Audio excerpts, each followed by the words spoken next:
Inside this episode, it's important for someone who is well respected and understands what the Naval Postgraduate School can do for them to deliver that message to the fleet, to deliver that message down to the deck plates, down to the wardrooms, down to the men and women who are determining what is it they want to go do.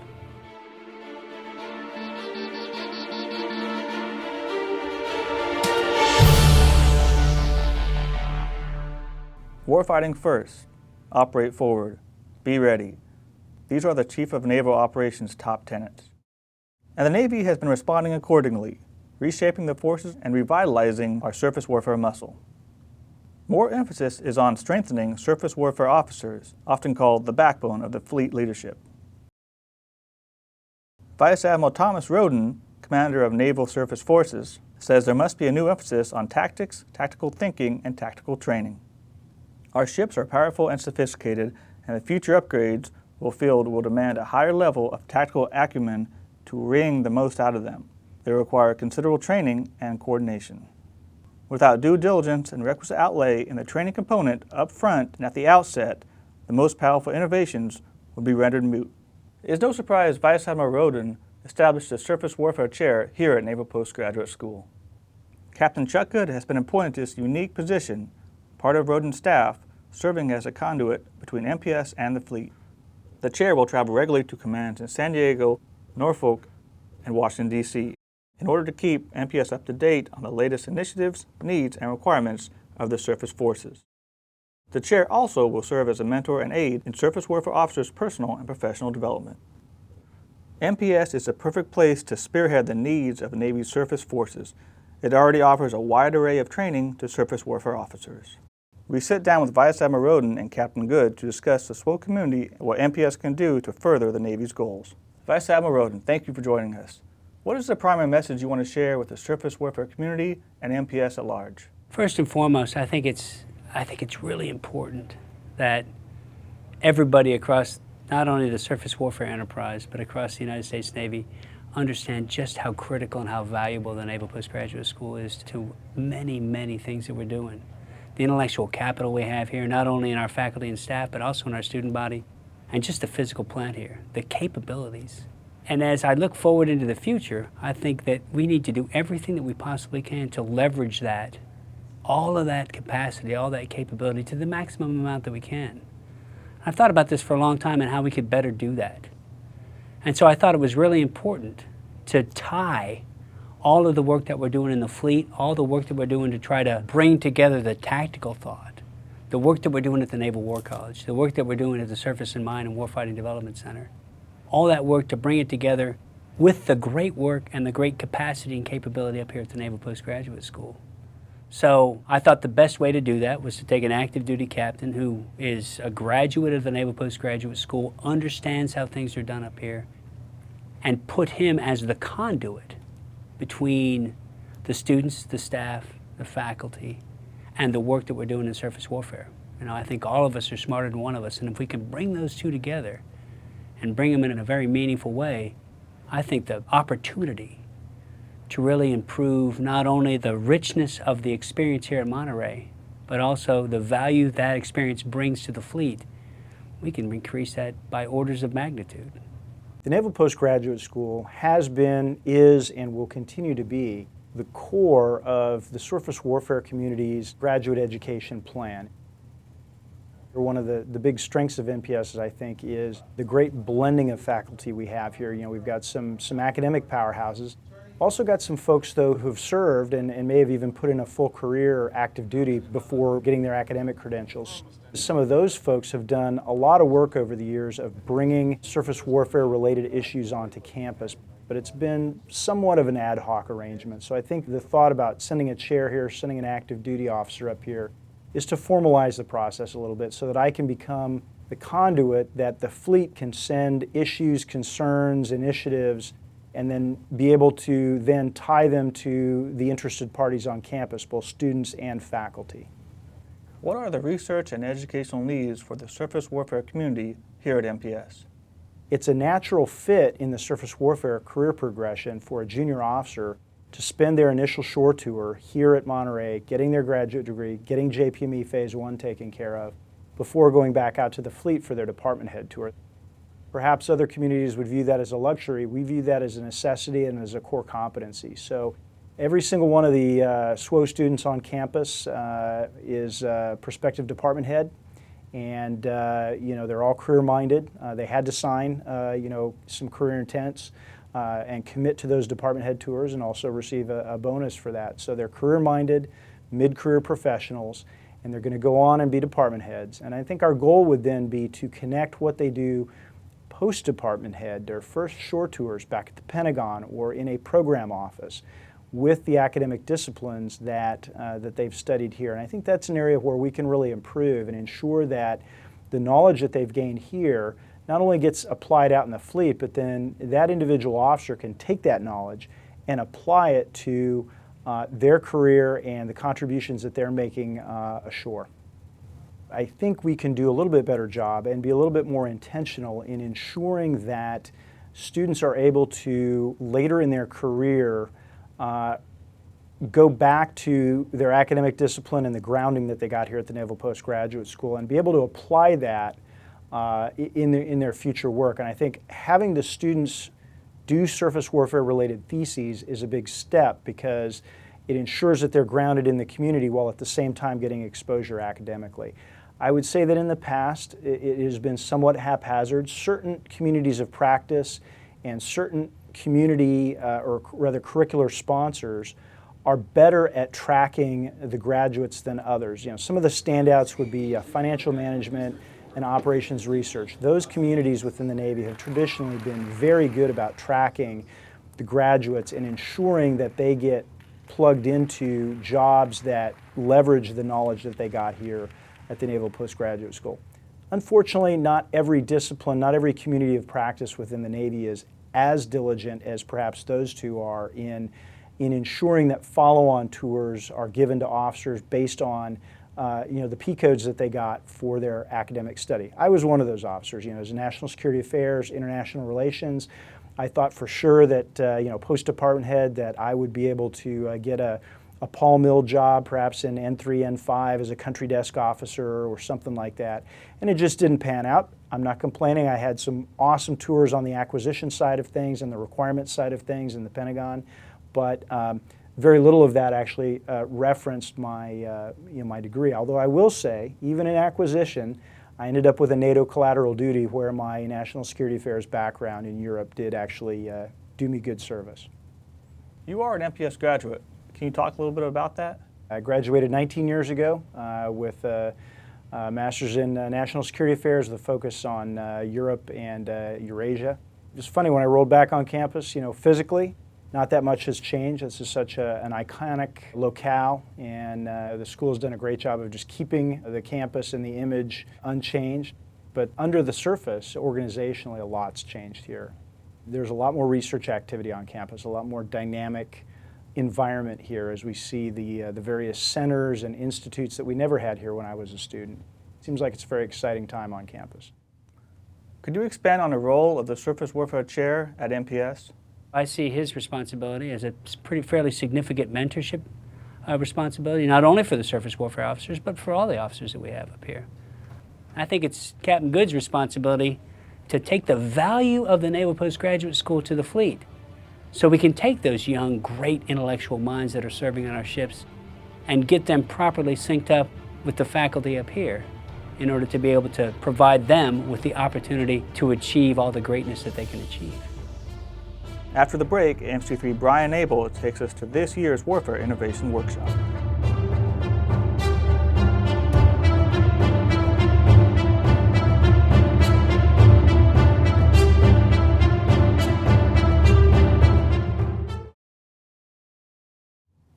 Stay in the loop with Naval Postgraduate School. Subscribe to our Facebook, Twitter, and YouTube pages for regular updates. Find out more information about Naval Postgraduate School at our website, www.nps.edu. This has been Inside NPS. Thank you for watching. I'm MC3 Brian Abel, and in these classrooms, this year's Warfare Innovation Workshop is in full effect. Each have a certain element in the A2AD strategy, but it's more a question like what's the best way to deploy them? Do we drop them in from space, or do we shoot them up from submarines, or how do we want to do it? That's why I made the distinction between there's having them chase the decoy for the sake of them getting tired, and then there's the decoy that actually does the work. Saying, oh, it needs radar, or oh, it needs a line of defense, or oh, it needs this. Let's say, no, it doesn't need radar, it needs something that tells it how to do that. And let's see if we can figure out another way to do that. Small teams of NPS students, U.S. military officers, and engineers from Navy labs and industry propose technologies and concepts in scenario-based discussions. The workshop offers further opportunities for hands-on and analytical experience with future defense topics. This year's focus is on electromagnetic maneuver warfare.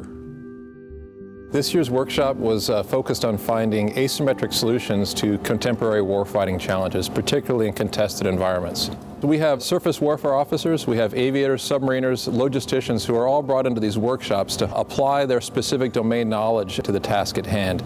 The mixture of those two, the warfighting experience and the engineering knowledge that we bring in from our Navy labs and some of the corporate partners, produces the magic of the innovation that we like to bring to bear here.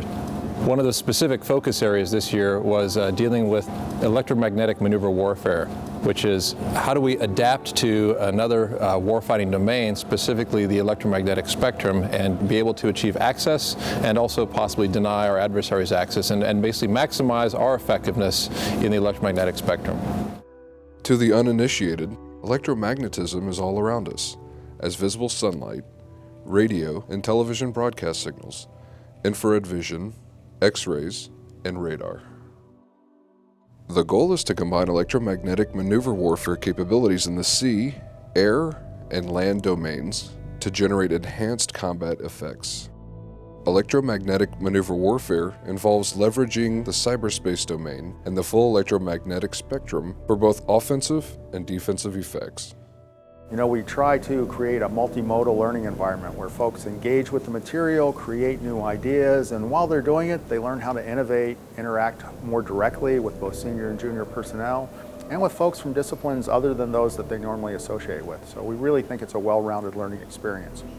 Obviously, we at Cruise are always interested in how we can enhance this capability using robotics and unmanned systems, but it's also thinking about how we'll protect those systems as our opponents engage in electromagnetic maneuver warfare against us as well.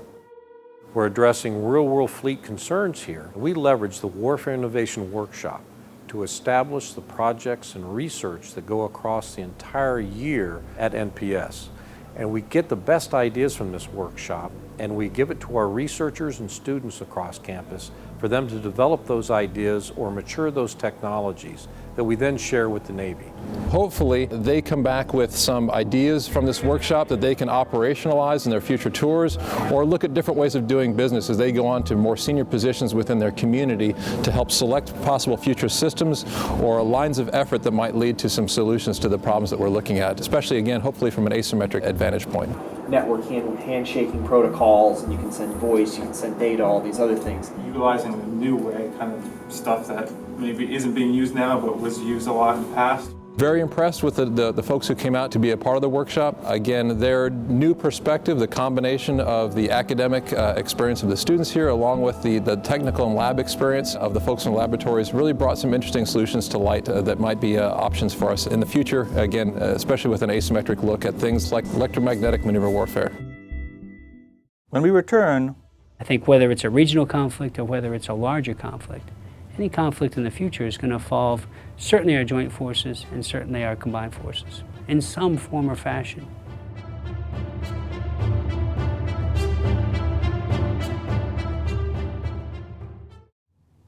stay in the loop with Naval Postgraduate School. Subscribe to our Facebook, Twitter, and YouTube pages for regular updates. Find out more information about Naval Postgraduate School at our website, www.nps.edu. This has been Inside NPS. Thank you for watching.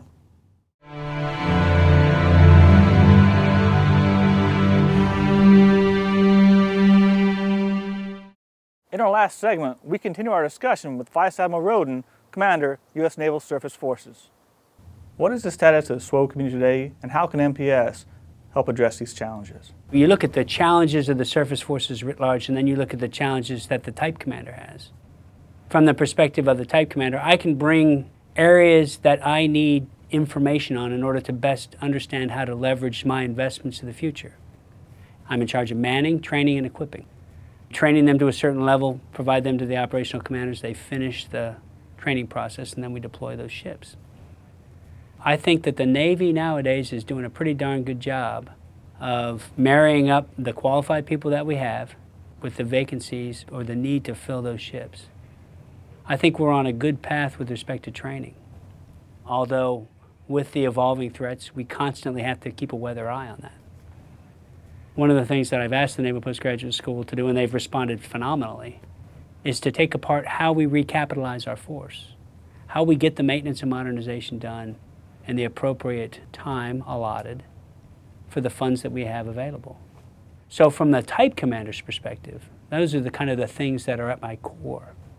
When I think about the future of the Navy, the future of the naval forces, the future of surface warfare, and the relevancy of surface ships and the contribution to the overall fight, whether it's in phase 0, in shaping and stabilizing operations, up through the final phases of any major conflict, I think about ensuring the relevancy, the continued relevancy of the surface force. What is the portion that is clearly defined as the responsibility of the surface force? How do we clearly define that responsibility? And how do we then articulate it to the remainder of the Navy force, the remainder of the naval force, the joint forces and the coalition forces, and the leadership, the combatant commanders, in order to allow them to understand exactly what the surface forces contribute to the greater fight. I think whether it's a regional conflict or whether it's a larger conflict, any conflict in the future is going to involve certainly our joint forces and certainly our combined forces in some form or fashion. I think there's a very well-defined portion of that fight that fits very well into what the surface forces provide. And I think that leveraging the capital, the intellectual capital here, will assist us in being able to define that appropriately so that as we develop our future surface force, it's well informed by, at least to a certain extent, by the intellectual capital here. Distributed lethality has been taking shape this year. Can you please talk more about this? When I talk about distributed lethality and the organizing concept of distributed lethality, the way I like to think about it is this. If we're going up against an adversary, and that adversary has to worry about submarines, and has to worry about aircraft off of our aircraft carriers, and has to worry about all these other things, but doesn't have to worry about our surface ships because they don't have the appropriate level of offensive weapons, that allows that adversary to concentrate more on defending or attacking those submarines, or defending or attacking those aircraft. However, if we increase the offensive capability of our surface ships, increase the lethality, all of a sudden that adversary has to worry about those assets, those ships as well.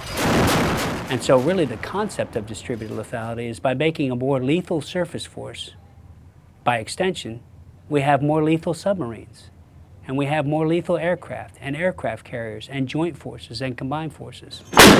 Because now all of a sudden that adversary has to bifurcate their brain and worry about our surface ships and all of the other forces can do to disrupt the achievement of their goals. And that, in a nutshell, I would say, is what we're talking about when we're talking about distributing the lethality within the force. How do you leverage intellectual capital here at NPS as you go from proposal to operational concept? When I think about distributed lethality in that context, I think where we can leverage the Naval Postgraduate School and the intellectual capital here is to start to explore that, because not only are we talking about how to get to those more offensive capabilities, but all of the other enablers that will allow that to happen. You have to be able to logistically support that force. How would you go do that? You have to be able to ensure that they can properly C2 or command and control the force. How is that properly executed in a more distributed lethal force? All rich opportunities, I think, for the men and women that are studying here at the Naval Postgraduate School to research, refine, and provide us proposed solutions to be able to go address those enabling things to achieve the distributed lethality concept.